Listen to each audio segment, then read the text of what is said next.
collapsed and housing prices boom, etc.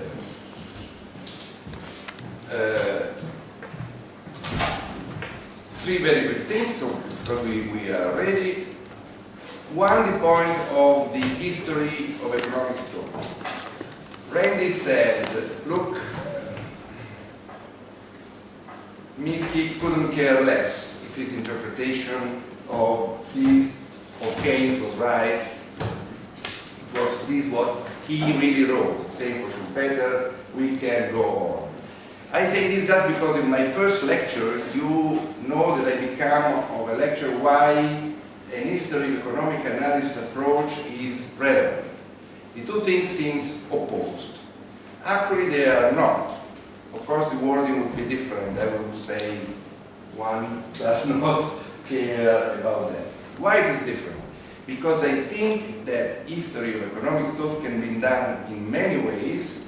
The way of Minsky was quite appropriate. It was the same way it was done by Marx. It was the same way it was done by Ben Baber. It was the same way it was done by Keynes, actually, and also by Sraffa in his lectures of the 27-30. The term by Sraffa was reading backwards. That is, I start from the problematic points of today and I interrogate the past authors from this. And the problematic points must be chosen carefully and have to do with actual capitalism. So you don't go to read Marx or Smith or Ricardo to understand if he got the authors right. You try to build an argument. This is for, if I will have 5 minutes, I will come back on this. But there is a very important paper of Minsky on the Journal of Money and Banking, I think. It is one of the very few papers in which he didn't spoke of the United States alone, but in the world system. It was probably between 82, 83, 84. He did a similar paper in a conference organized by Giorgio Ragazzi and Piero Ferri. So I came there. That paper is really interesting. It could open up some debate here. It could be a paper in which you may understand one other reason why he was worried about the debt, Reagan years of debt. And there is a paper in which he more or less, thinking as many thought at the time that there was a kind of crisis of dollar and US hegemony, he was actually proposing a kind of international cooperation to have the exchange rates relatively stable. That is, economic policies were stabilizing. That is the attitude of Minsky, in my view, about having the freedom of exchange rate, the variability of exchange rates was again very, very institutional. This was clearly true against the cross of goals, the gold standard. Later on, the thing could be discussed. The last point is to be really discussed, but I just want to nominate them. Few lectures ago, Randy quoted Keynes, the Keynes of economic possibilities for our grandchildren. It is a conference, he started to do that I think in 28, 29, several times, and he published it in 30, 39 or 30. There, he thinks that the economic problem, scarcity, will disappear in 2 generations, maybe mine more than yours, that we will work 3 hours shift a day, 15 hours a week, but just because of the old Adam habits. It was not needed. More or less, I think there was some idea also of technological unemployment, and in my understanding, a very crude idea of human needs, as if there were human needs which were material, human needs which were something else. And the basic human needs were immutable over time. I think that this Adam Smith was much better than Keynes. In that paper he says the love for money is a morbid attitude to be left to the specialist of psychoanalysis, actually. You go into general theory. Into general theory you have, I know that this is a peculiar statement, but it is there. You have the idea that if you are not able to find a meaningful employment for people, just dig holes, put money in bottles, and then ask private firms to find them. For me, they are not very coherent. Something happened between 29 and 36. I have an answer. What happened between 1929 and 1936 was 1933. And this is very clear from a phrase in the general theory in which he says, more or less, having power over your bank account is much better than tyrannize right, your fellow citizens.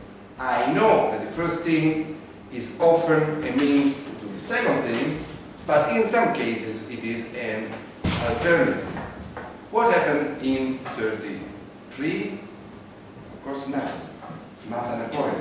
So I think this changed its attitude that for now and for a long time employment was actually the first problem. That's it.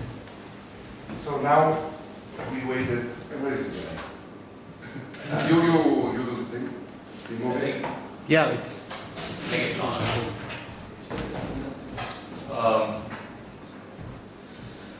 I'll just say that in a few minutes why did it go away again? I will say something about the endogenous money and this debate about liquidity preference in just a second, because that will be part of my endogenous money talk. And the thing about Minsky and Banks. Minsky argued you can analyze any entity, whether it's a household or a firm, as if it were a bank. And that is that it is financing positions and assets, some of those externally, which is what banks do. And I think that he would argue that banks are firms that externally finance their positions and assets by issuing liabilities. The difference is that they put very little of their own money in and rely almost completely on external finance, in the sense that they're issuing deposits to finance their positions and assets with very low equity ratios. Now, the way in which banks are not like firms is that they have the government much more directly standing behind them, acting as a lender of last resort and also providing deposit insurance. So this kind of government backstop is not normal for non-bank firms. Okay? However, General Motors and General Electric really became financial institutions, very much like Bank of America or Citigroup. Very hard to tell the difference between General Motors and General Electric and Bank of America. If you don't know, Bank of America isn't a government bank, it's a private bank, actually founded by Italians. When the crisis hit, the government did have to backstop General Motors and General Electric because they were such important financial institutions. You can think of them as firms that are really banks with a little bit of non-bank business on the side. General Motors makes some cars that most Americans don't want to buy. And General Electric makes light bulbs and a few other things. But their profits came from banking, not from producing cars, not from producing light bulbs. So I would still defend Minsky's views on this, that banks are profit-seeking firms. Minsky would not say profit maximizing. We don't know what maximum would be. They're profit-seeking firms. Okay, last time we didn't get to finish this thought here, so let me take it up where we left off.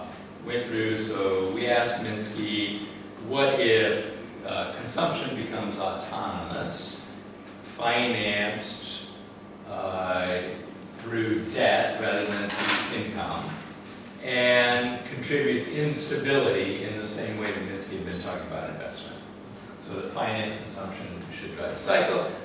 Minsky said, yes, that could be a possibility, and we investigated it and couldn't quite get the data that we needed. However, here we are, 30 years later. What was going on? In the 1970s, we had, in the United States, stagnant real wages. Real wages today in the United States are where they were in 1974. There's been no increase at all in real wages. We've had a falling wage share since the early 1970s and a rising profit share. I'll show you that in just a second. We've had low wage competition from abroad, okay, as we opened our borders and we've created all of these free trade agreements. And we've had union busting. The government has gradually removed its protection for labor unions and made it much easier for firms to bust the unions. We've had debt-fueled consumption. We've had a rising share of the financial sector, which is not just financing investment by firms, but also financing consumption by households. And we've had a tightening federal government budget over this whole period. So let me just show you a few pictures. And these are sort of preliminary to when I start talking about the financial crisis and Minsky's views on this new kind of capitalism that he called money manager capitalism, which is all consistent with what I'm saying today. Here are wages and salaries as a percent of GDP. You can see a long-term falling trend, with the exception of the Clinton years, in which we had resumed fairly high employment, almost like the 1960s, for a pretty brief period, and then it collapsed. Just a moment. Yep. But probably if you disaggregate those who have high wage, most of them were yes. in the... We had I don't have the picture here, but I'll try to put one in for the next presentation. My former student, Pavlina Cherneva, has done a lot of work on the growing inequality. I don't think he has to, but my former student, has done work on the United States, so I'll try to present some for data that shows that in every recovery, in fact, even in the 60s, this was true, in the golden age of US capitalism. In every recovery, the top 1% has gotten a rising and rising percent of the economic growth.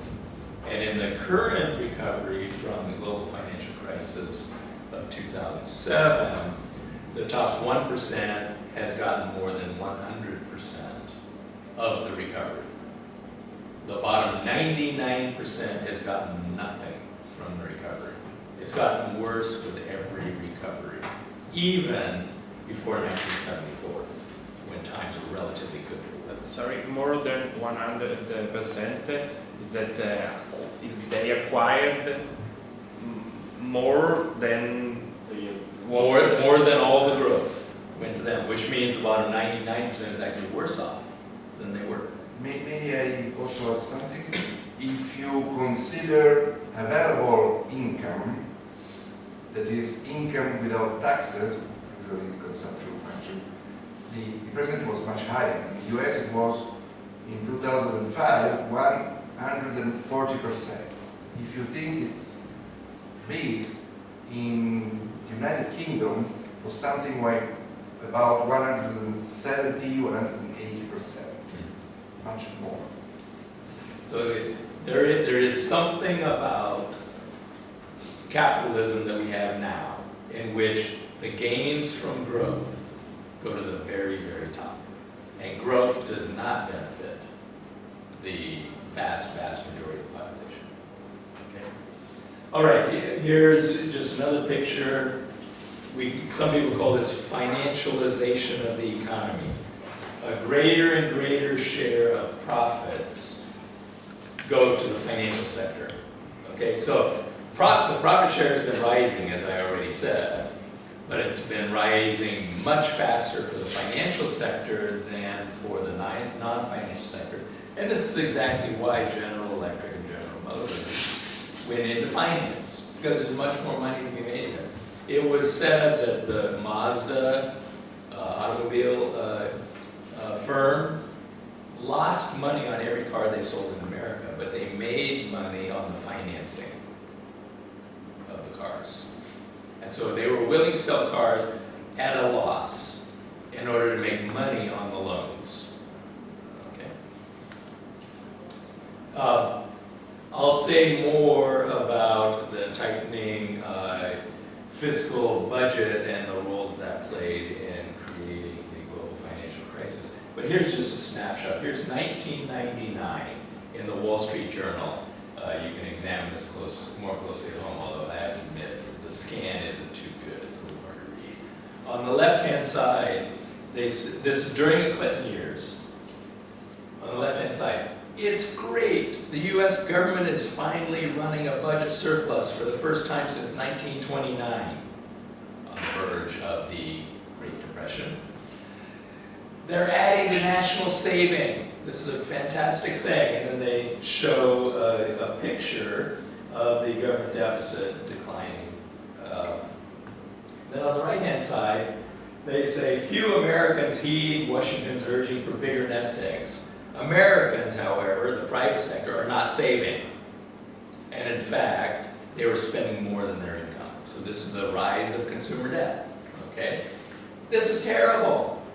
Okay? The two articles never mention the other one. Okay, and what I'll show you in a little bit later today is this is an identity.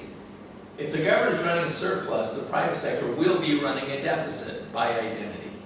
They don't recognize that it's an identity. Except for the current account, but for the U.S., I can say this absolutely without caveats because we run a current account deficit.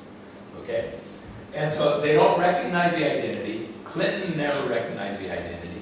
Clinton went on TV and said we're going to run budget surplus for the next 15 years, and we're going to repay all the debt. What does that mean? It means the private sector is going to run a deficit for the next 15 years and accumulate phenomenal amounts of debt. Okay, that's what he was saying. Okay, this is the other side of the coin of a consumer-led expansion. Deficit spending by consumers, which is completely unsustainable. And Wynne Godley and I wrote, I think the first paper we wrote was in '98, saying this Goldilocks expansion is doomed. It will collapse because you can't have the private sector spending more than its income. Here, for those who saw the movie, I think it was Krugman who mentioned the Twin Peaks. I am almost positive he got it from our graph right here, which was created by Eric Tamoy. Twin Peaks, the Twin Peaks of debt ratios. Back in 1930, you can see that our debt peaked at 3 times GDP. During the, why did it do that? During the lead up to the global financial crisis, 2008, it peaks at almost 5 times GDP. So much bigger than it was in 1929 before the crash. And in spite of everyone worrying about government debt, you can see that the government debt ratio is not rising. It did rise after the crisis because we had big deficits after the crisis, but up to the crisis it wasn't rising. You can see household debt is rising on trend over the whole post-war period, but you can see that the growth rate relative to GDP increases in the final decade. So it's growing much faster than GDP. We see a kink in the curve. The other thing I want to point out is private finance, which is the yellow. Private finance essentially was zero when we came out of World War II. There essentially was no private financial sector debt. And then it grows, and especially rapidly in the past 20 years, to 125% of GDP. What is this? This is the financial sector owing itself. It's layering of debt on debt on debt. It is financial institutions that finance their positions in assets by issuing debt to other financial institutions, rather than issuing deposits to households and firms.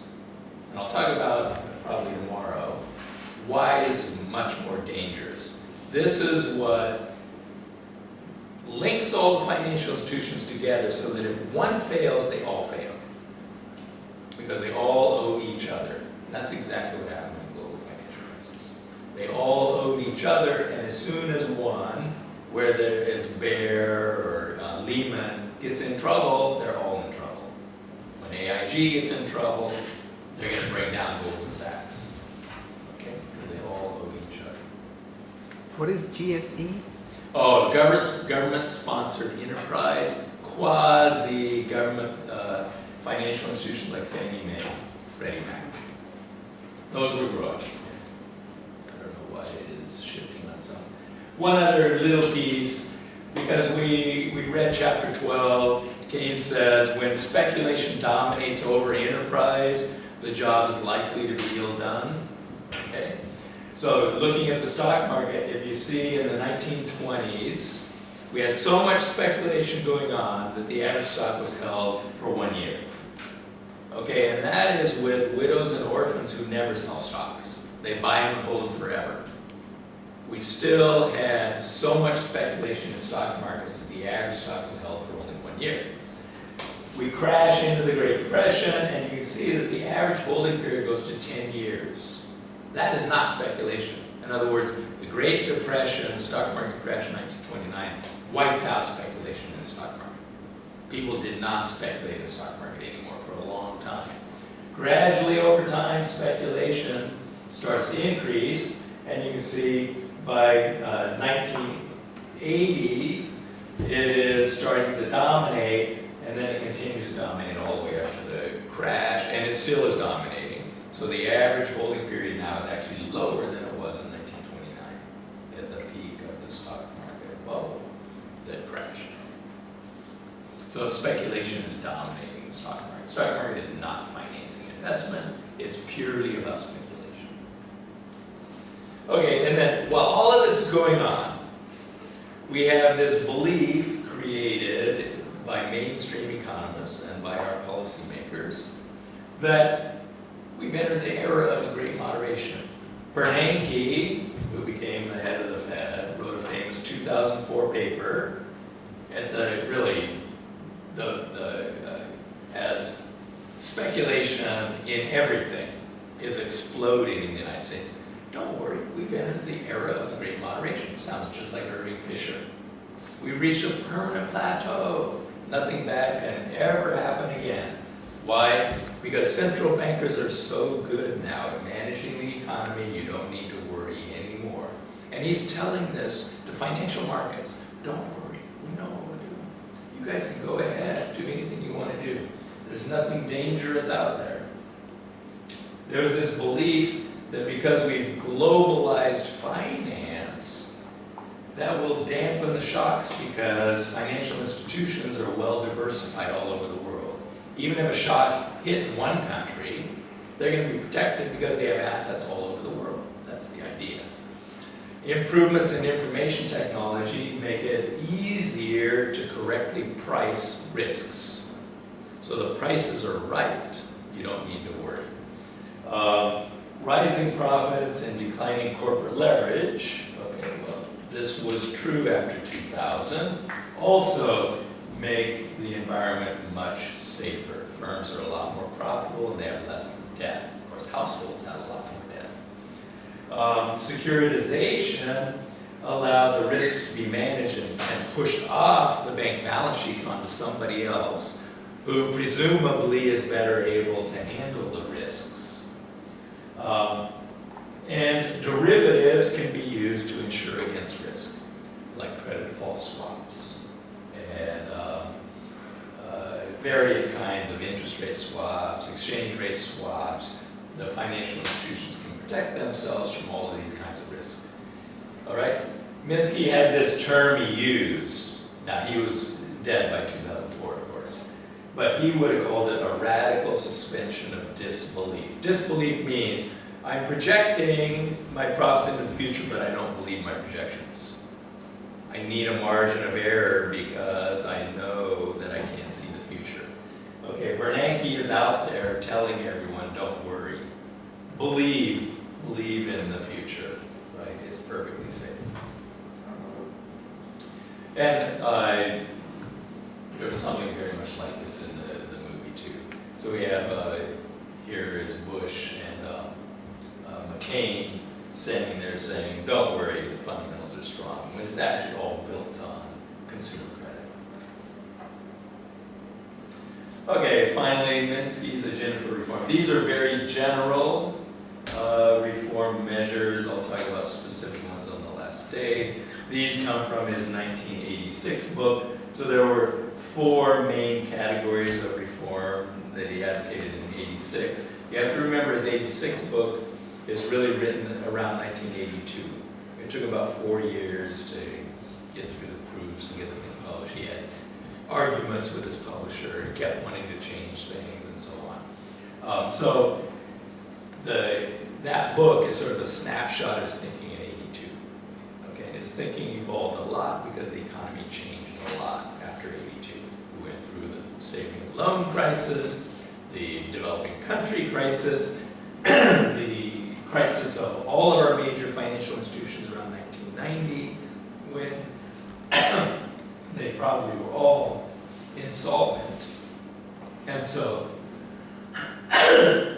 he very much changed his views and got very specific about the reforms that we need in his writings in the early 90s. So, big government. We need a government that's the right size so that its spending and taxing can move countercyclically in order to maintain aggregate demand if private spending falls. Okay. Second, we need an employment strategy. So here he returned to his writings from the 60s and advocated employment of last resort so that we can keep demand up for consumption. So I'd say high consumption society, but a consumption based on income, not debt. So this way he's advocating in the 86 book. Financial reform. Minsky worried about big banks. He wanted banking to be focused on small to medium-sized banks, not the large banks. He believed that supporting small to medium-sized banks would also support small to medium-sized firms, because banks lend to firms that are of a similar size. Small banks lend to small firms. Medium-sized banks lend to medium-sized firms. A small bank can't lend to General Motors. They can't finance projects of the size that General Motors wants. So Minsky thought that if we favor the smaller banks, at the same time we're favoring the smaller firms. Minsky worried about market power of the big oligopolies. And so he wanted to focus policy on protecting the small and medium-sized firms. Now later, when he came to the Levy Institute, here are some more general statements that he made. He said that capitalism is dynamic and comes in many forms. So this is the 57 varieties of capitalism, like Heinz has pickles. The 1930s reforms were very good for the time, but they're not appropriate anymore. So it's not just a matter of going back to the New Deal.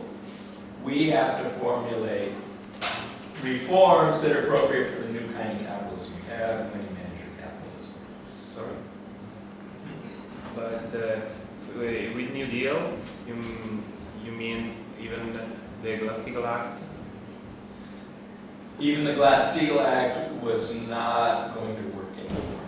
We needed to think of new kinds of reforms. So on the last day I'll talk about some of the things they proposed. But the principle, the meaning of segmentation. a separation of traditional bank Yeah. and Minsky did want segmentation. But by the early 90s already, Glass-Steagall was not really effective. It wasn't working. Why was it working before? Because at the end, you have different bank, but they are actually doing anyway the same operation. So Glass-Steagall Act is not about what you do, it's about who do what, right? So why there would be some kind of stabilizing effect of this? Why there would be some kind of good effect of Glass-Steagall Act? Well, it was. Why? Why? Because the commercial banks, which are protected, were not allowed to engage in riskier activity. If you protect a bank and then allow it to engage in risky activity, there is no market discipline that operates on banks. And just for thinking, if we don't make any Steagall Act, so the bank, there is no separation, but on one end we make a guarantee on all the deposit, and on the other end we don't make a guarantee on the capital of the bank. Do you think this would work in order to? No. No. Because neither the owners of the bank nor the depositors of the bank are actually able to supervise the banks. Okay? And the depositors have really no interest in it once you provide deposit insurance. So some people say, let's get rid of deposit insurance. Then the depositors will want to supervise the banks. The problem is that the reality is depositors can't supervise the banks for two reasons. One, okay, maybe you're smart enough and you want to figure out what your bank is doing. Privacy laws prevent the banks from giving you the information. So you would want to know who are their borrowers and what are their financial positions look like. Fine. You can't get that information. It's confidential. But on the other hand, the bank itself know that it's not guaranteed. I mean, they can fail. Instead, we let the bank fail, they will just guarantee the deposit. This is not enough in order to know. Fine. If the bank were a partnership, it might be. So all the investment banks were partnerships until the 90s, late 90s, when they went public and sold stock. So the partners have an incentive to make sure Goldman Sachs doesn't take on too much risk, because they'll lose. So Goldman Sachs went public, I think, in 1999. The date could be a little bit wrong, but somewhere around there. Goldman Sachs went public. Okay, now who's going to lose? Stockholders. Okay. Well, what about the European context? As in Europe, there hasn't been any Glass-Steagall Act that would separate Yeah, I know. commercial and Yeah, investment banks. banks. Yeah, and in Europe, there the financial sector was quite stable, as in the US, until the recently, of course. Well, so okay. how do you explain this? As at least in Finland, it was an argument that universal banks are more stable than separated banks because of at least some part of the bank will be making a profit, and then it can absorb a loss in another part. It can work if the regulators and supervisors watch them closely. Mm. When they stopped watching them, it didn't work at all. Yeah, exactly. So- That is my point. That financial regulation is more important than the In the exploration of the In the US, this is very hard, okay? Because we have a much more complicated regulatory structure. We have the Fed, we have the FDIC, we have the OCC, and then we have state regulators. So there are 4 different regulators. And banks could play regulators off against each other. So I can choose whether I want to be a national charter bank or a state charter bank. Who am I going to choose? The one that doesn't regulate very closely. So this is exactly what they would do. So the national regulators would be losing their banks to the state regulators. So they would have to also reduce the regulations. Okay, so that's one reason. Another reason is that the influence of elected representatives on the regulators and supervisors is very strong. So if you heard of the Keating Five, the Keating Five were 5 senators, including John McCain, who were essentially bought by Charles Keating, who's the most notorious saving and loan crook. He managed to buy 5 senators. These 5 senators were all extremely important. But they were on the finance committee, the banking committee, or something like that. And they had tremendous influence. They could call in the regulators, and they did. They said, why are you bothering this nice guy, Charles Keating? He gives money to Mother Teresa, after all. And they would back off. So in the US, it's very hard. At times, probably the European, and you could say the same thing about Canada. Canada only has a handful of huge banks. They don't have the problems we have in the United States. The regulation is effective in Canada in a way that it's not in the United States. So what Minsky is talking about the United States again. So in the environment that we have, the segmentation was a very good thing. But gradually over time, it was completely unworkable. Because the banks rightly complained that what we call non-banks, and then Paul McCulley started calling them shadow banks, so he calls them that now, which can be a little misleading. The shadow banks were taking away the most profitable business from the commercial banks. So we said, you have to allow us to do more things. So we did. So by the time Minsky's writing, the Glass-Steagall Act no longer is effective. Because it required 2 things. One, you had to segment, okay, and closely watch the banks. But the second thing is you had to make banking profitable. And banking wasn't profitable by the 1990s. Because the profitable stuff had all moved out into the non-banks, into shadow banks. So what Minsky argued, and you'll see this when you read the draft book, we need to make sure that banking itself can be profitable. Okay? We need to protect the banks from unfair competition by non-banks. So that's what he means by saying we can't just go back to the New Deal. Okay, that kind of segmentation where we heavily regulate banks, but then we don't regulate the other stuff isn't going to work. Because the other stuff takes all the profitable business away from the banks. All right. So these structural problems were there even during the New Deal.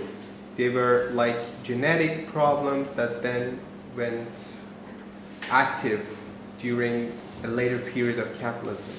Well, so things like shadow banks existed. They failed in the Great Depression. And people were very wary of them for a long, long time. So it took them a while to come back. Okay, so that's important. And also finance wasn't so important after the Great I said before. Everyone was very liquid. Okay? We had savings, we had retained earnings, and we had lots of government debt in our portfolios. So there wasn't a lot of borrowing going on in the early post-war period. But this change also was followed by a change in the attitude of economists in the academia and in general. Sure. Sure.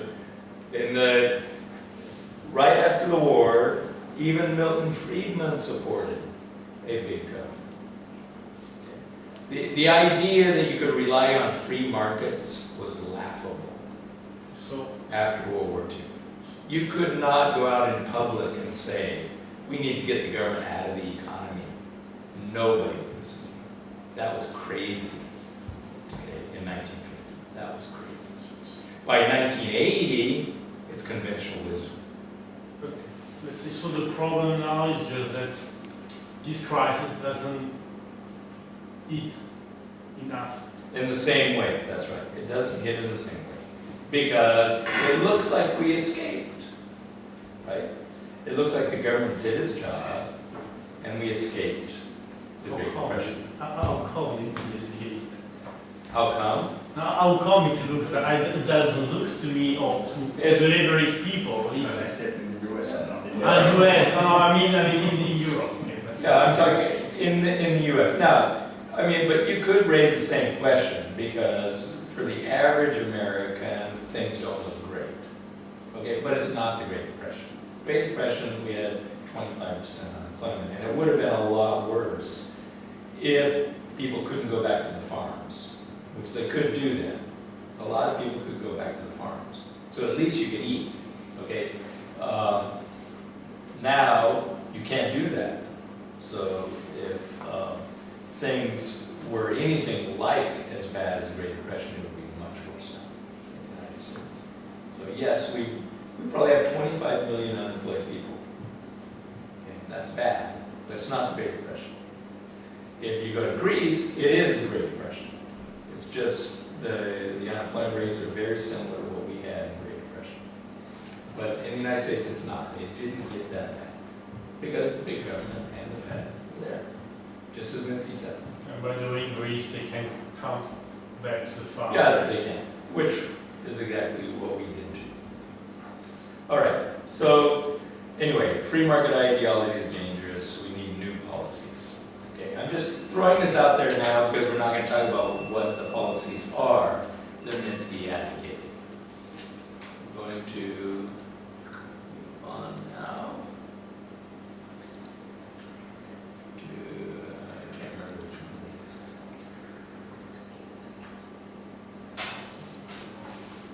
Oh, that's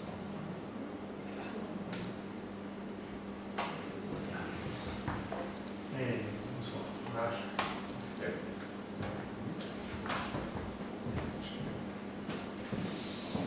There's no solution. There's no solution. Okay, talk about endogenous money and stock flow consistency, Still okay. and then we'll go on to, we'll go to a break, and then do some modern money theory.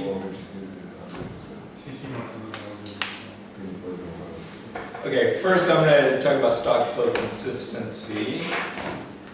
There are sort of two approaches you can take to doing the accounting. One is the way it's always done in the textbooks.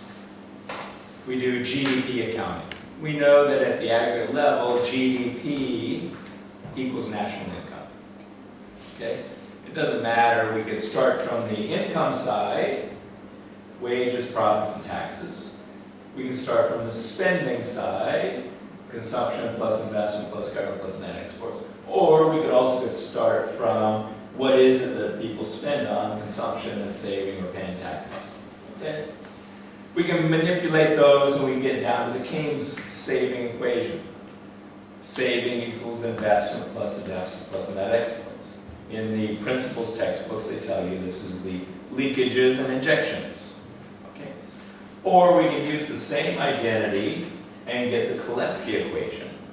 Profits equal investment plus the deficit plus net exports. plus consumption added profits minus saving added wages. Okay.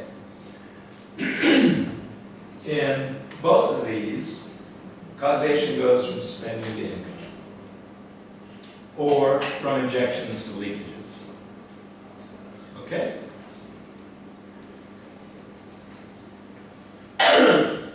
Another way to do it is go at it from the Wynne-Godley stocks and flows approach. GDP and income are flows. You measure them over a period of time. The spending flows equal the income flows over the same period. Or we can look at it from the stock approach. Money is a stock. Demand deposits are a stock. Bank reserves are a stock. You measure them at a point in time. Wealth is a stock, whether it's real wealth or financial wealth. Debt is a stock. Okay? Koleski made a joke. He said, economics is the science of confusing stocks and flows, because most orthodox theory is completely confused. Remember I told you the ISLM model. We got flows and stocks, and Hicks eventually admitted it's all confused. Wynne-Godley used to sit in his office and look at orthodox theory and come and tell me, I think all orthodox theory is completely incoherent. All of it confuses stocks and flows. And I haven't pursued that to see if his supposition was correct, but it sure seems like it's all confused. So what Wynne-Godley tried to do is make sure that we've got a coherent approach. Okay, this is extremely simple, so this is something I do for freshmen, for the general public. We can think of the water in the tub is the stock. If there's nothing flowing in or out, the stock is constant. If we have a flow in, the stock is getting bigger. Here, there's nothing flowing out, so the stock is growing. On the right-hand side, we have more draining out than flowing in, so the stock is getting smaller. We can think of government spending as the flow in, and taxing as the flow out. If government spending flow exceeds the tax outflow, the stock gets bigger. That stock is financial assets in the non-government sector. So here are the fundamental principles of the sectoral balances approach. For every surplus, there has to be an equal deficit. Surpluses equal to deficits. And flows accumulate to stocks. Every flow has to go somewhere. If we have two sectors, we have a government sector and a private sector. The private sector can be households and firms taken together. The government sector can be all levels of government.